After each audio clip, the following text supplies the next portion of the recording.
I'm on my last straw. I'm broken and I'm woken up. I'm done feeling. Hello everyone, my name is Kushbu and you are watching Happy World. So Navratra is about to come and I have come back with my new Navratra look.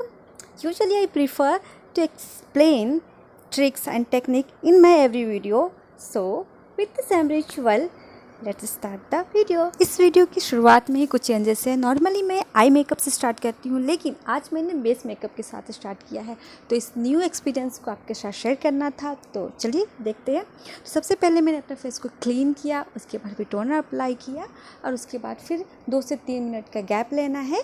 उसके बाद फिर मैं एक moisturiser apply कर रही हूँ। याद रहे, आपकी कान वाले एरिया में और गले एरिया में आप बिल्कुल भी इसे स्किप मत करना।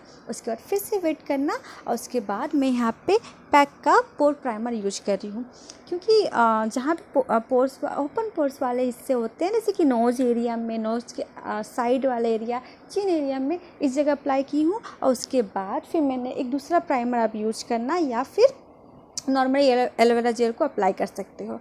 फिर नेक्स्ट प्रोसेस है हमारा कंसीलर बोलो या करेक्टर बोलो। आप करेक्टर यूज कर सकते हो या फिर आपके फेस के शेड के थोड़ा सा डार्क टोन वाले कंसीलर अप्लाई कर सकते हो। तो मैंने यहाँ पे कंसीलर लगाया जहाँ भी मेरे थोड़े से पिगमेंटेड एरिया थे। नॉर्मल मुझे तिल यहाँ पे छिपाना था अपना फेस का। उसके बाद मैंने फिक्सर यूज़ किया है, उसे अच्छी तरह से डैब डैब डैब डैब करते हुए मैं यहाँ पे ब्लेंड कर रही हूँ। याद रखना, ब्लेंडिंग प्रोसेस बहुत इंपॉर्टेंट होता है मेकअप में। आप जितना इसमें टाइम लोगे, आपका मेकअप उतना ही फ्लॉलेस आएगा। सो ये टाइम टेकिंग है पर बहुत अच्छा रिजल्ट आता है। तो मैंने अच्छा खासा टाइम लिया, उसके बाद ब्लेंड किया। उसके बाद नेक्स्ट प्रोसेस है हमारा फाउंडेशन यूज। कुछ भी लिक्विड प्रोडक्ट यूज़ करने से पहले आपको एक बार शेक जरूर करना चाहिए। तो उसके बाद फिर मैंने उसे 2 ड्रॉप लिया। थोड़ा सा क्वांटिटी ज़्यादा है आज, क्योंकि हम तो आज हेवी मेकअप करने जा रहे हैं। उसके बाद फिर मैंने यहाँ पे पैक का मेकअप ब्लेंडर यूज़ किया है, ताकि थोड़ा सा ये क्या बोलते हैं उसको, थोड़ा लिक्विड थोड़ा सा पतला हो सके। खैर, मैंने अच्छी तरह से लिया उसे, फिर डैब डैब किया है और फिर इसे अच्छी तरह से मिक्स किया है। नॉर्मली मैं आपको दिखाना भूल गई कि मैंने इसे अप्लाई कैसे किया था, तो कोई बात नहीं, नेक्स्ट प्रोसेस में आपको दिख जाएगा कि मैंने इसे अप्लाई कैसे किया है। तो ये पूरा ब्लेंड करने में मुझे लगभग 5 मिनट तो लग ही गया होगा, और आपको भी ये टाइम लेना है। ये बहुत इम्पॉर्टेंट है कि आप ऐसे टाइम लो।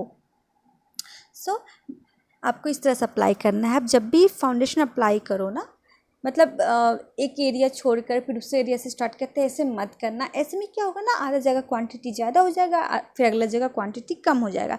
सो एक क्लियर, मतलब लाइन बाय लाइन आपको करना है, इस क्वांटिटी को डालना है और लेना है।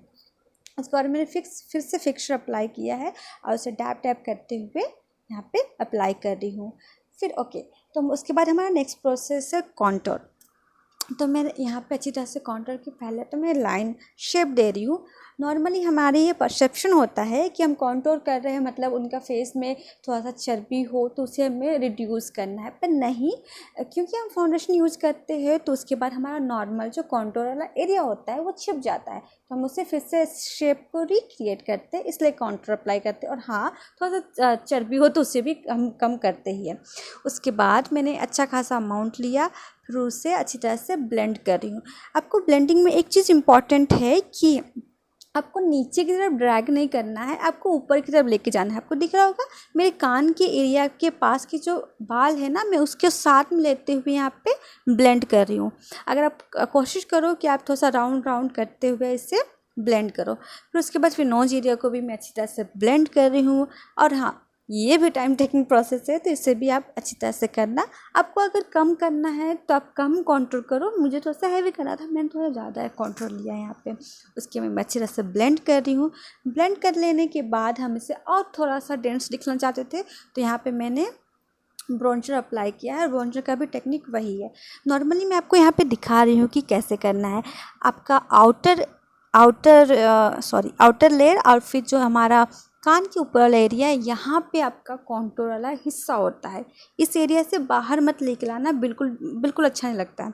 सो उसके बाद फिर मैं अच्छा खासा अमाउंट लेके और जो भी एक्स्ट्रा प्रोसेस है उसे डस्ट ऑफ करके मैं यहाँ पे ब्रोंजर अप्लाई कर रही हूँ।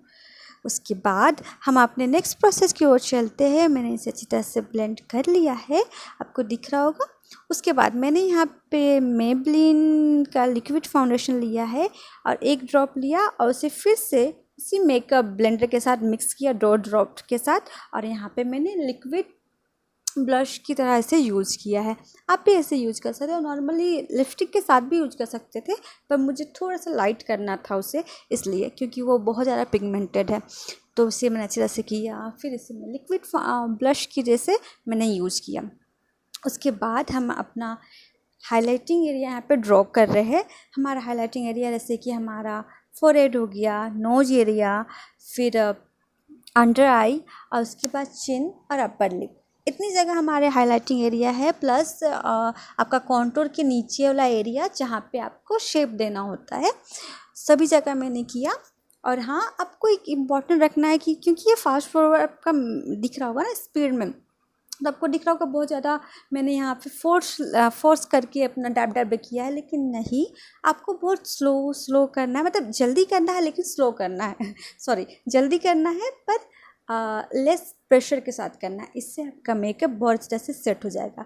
उसके बाद कॉन्टूर वाला एरिया, ब्लश वाला एरिया को छोड़ के आपको सभी जगह बेकिंग करना है, ताकि हमारा जो मेकअप है वो लॉक हो जाए। उसके बाद फिर मैं हमारा आई मेकअप स्टार्ट कर रही हूँ सबसे पहले आईब्राउज से। तो सबसे पहले मैंने स्पूली लिया, फिर अपर साइड में उससे कॉम किया, उसके बाद फिर मैंने ड्रॉ किया, नॉर्मल ड्रॉ किया, फिर उसके बीच में फिलिंग की और उसे स्पूली से कॉम कर दिया। तो नॉर्मली सिंपल सी चीज़ें हैं, लेकिन हमें इसके लिए थोड़ी सी प्रैक्टिस चाहिए और उसके बाद ये हो जाता है। उसके बाद हम आई मेकअप स्टार्ट करते हैं। मैंने सबसे पहले कंसीलर लिया और उसे फिर सेट करने के लिए मैंने यहाँ पे लूज पाउडर यूज़ किया है। नॉर्मली आप लूज पाउडर या कॉम्पैक्ट यूज करते हो, अगर आप कंसीलर के बाद ये पाउडर या लूज पाउडर या फिर कॉम्पैक्ट यूज नहीं करते हो, तो आपका जो कंसीलर है वो फैल सकता है। तो उसे सेट करने के लिए हमने यहाँ पे लूज पाउडर यूज़ किया। तो उसके बाद सबसे पहले मैंने एक नॉर्मल सा कलर पिंक कलर लिया था, जो कि बहुत लाइट पिंक था। उसके बाद मैं यहाँ पे नेक्स्ट कलर ले रहे हैं ब्लू को अब दिख रहा होगा, मैं 3 डॉट बना रही हूँ, एक आउटर लेयर, एक इनर कॉर्नर, और उसके बाद फिर एक क्रीज एरिया के पास। इससे क्या होता है ना, आप जब भी हेलो आइज क्रिएट करते हो ये बहुत इजी होता है इसे बनाना। सो इस तरह से मैंने 3 डॉट्स किए और उसको मतलब मर्ज कर दिया, और इस तरह से उसे डार्क बनाते गए। अगर आपको इसे और डार्क करना है, क्योंकि हेलो आइज में थोड़ा सा डार्क होता है जो क्रीज वाला एरिया, तो उसे डार्क करने के लिए मैंने एक ब्लैक आई शेडो लिया और उसे इस तरह से मर्ज कर दिया है। सो मैं यहाँ पे दिखा रही हूँ कि एक ऐसा ब्रश होना चाहिए जो फ्लैट हो, और उससे हम जब भी कट क्रीज करें तो वो अच्छी तरह से कट क्रीज बन पाए। तो उसके बाद फिर मैं यहाँ पे अपना कट क्रीज स्टार्ट कर रही हूँ। और हाँ, जब भी हम कट क्रीज स्टार्ट करते हैं तो इसमें प्रिसाइज होना या फिर परफेक्ट होना बहुत ज़रूरी हो जाता है, क्योंकि अगर अच्छा नहीं बनता है ना तो अच्छा नहीं लगता, मेकअप अच्छी तरह से आता नहीं है। तो आप कोशिश करो, हो जाएगा 2-3 बार में आराम से।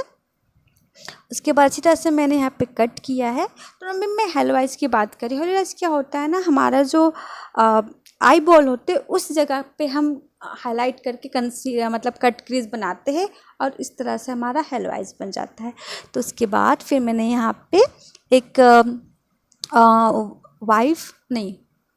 येलो ऑफ वाइट, क्या बोलूँ मैं इसे येलो में शिमरी कलर मैंने यूज़ किया था, और उसे इस तरह से मैंने अप्लाई कर लिया। उसके बाद फिर हमें अपनी आँखों को बड़ी बड़ी दिखानी थी, तो उसके बाद फिर मैंने वाइट काजल अप्लाई किया, उसके नीचे मैंने ब्लैक काजल अप्लाई किया, और लास्टली वाइट आई शेडो के साथ उसे ब्लेंड कर दिया। उसके बाद हम ऊपर में एक स्ट्रेट आईलाइनर बना रहे हैं। स्ट्रेट आईलाइनर क्या होता है ना, इसका जो आउटर एरिया होता है वहाँ पे मोटा होता है और इनर के यहाँ पतला हो जाता है। तो उसके बाद बनाया और उसे मर्ज कर दिया मैंने आउटर लेयर के साथ। इस तरह से दोनों तरफ ही बन चुका है। और उसके बाद हम अपना मस्कारा कोट करते हैं, जो कि बहुत इम्पॉर्टेंट है, क्योंकि फॉल्सेस जब हम लगाते हैं और हम मस्कारा भूल जाते हैं अपने ओरिजिनल लैशेस में, तो वो एक दूसरे के साथ मर्ज नहीं होते और अलग से दिखने लगता है, तो वो बहुत ख़राब लगने लगता है। फिर हम यहाँ पे जहाँ भी मैं हाईलाइटिंग करना स्टार्ट कर रही हूँ, तो यहाँ पे हाईलाइटिंग में सबसे पहले आपको ब्राउ बोन और इनर कॉर्नर बिल्कुल नहीं भूलना है। ये बिल्कुल मत भूलना जब आप आई मेकअप करो, आई मेकअप मत भी करो ना तो उससे मत भूलना। तो ये है मेरा फाइनल लुक, जो कि लिपस्टिक और आईलैशेस के बाद है, और हाँ मेकअप फिक्सर के बाद का लुक है। तो अगर आप लिपस्टिक का शेड जानना चाहते हो तो ये है लैक्मे फॉरएवर न्यूड मिथ। उसमें मैंने क्या किया था ना, ऊपर से थोड़ा सा कंसीलर लिया, फिर कंसीलर अप्लाई किया, उसे थोड़ा सा लाइट कर दिया, और उसके बाद फिर सेम कलर का आई शेडो लेके डैप डैप डैप डैप कर दिया, तो ये कलर आ चुका था। तो मुझे एक न्यूड शेड चाहिए था, तो इसलिए मैंने ऐसे किया था। ओके, तो ये है इंटायर लुक, जो कि कुछ इस तरह से कंप्लीट हुआ। आप इसे या तो नवरात्रा लुक पे भी यूज कर सकते हो, या फिर आप डांडिया पे भी यूज कर सकते हो, गरबा पे भी यूज कर सकते हो, जैसे आपको चॉइस हो। So thank you for watching and listening to me. Bye bye, see you soon.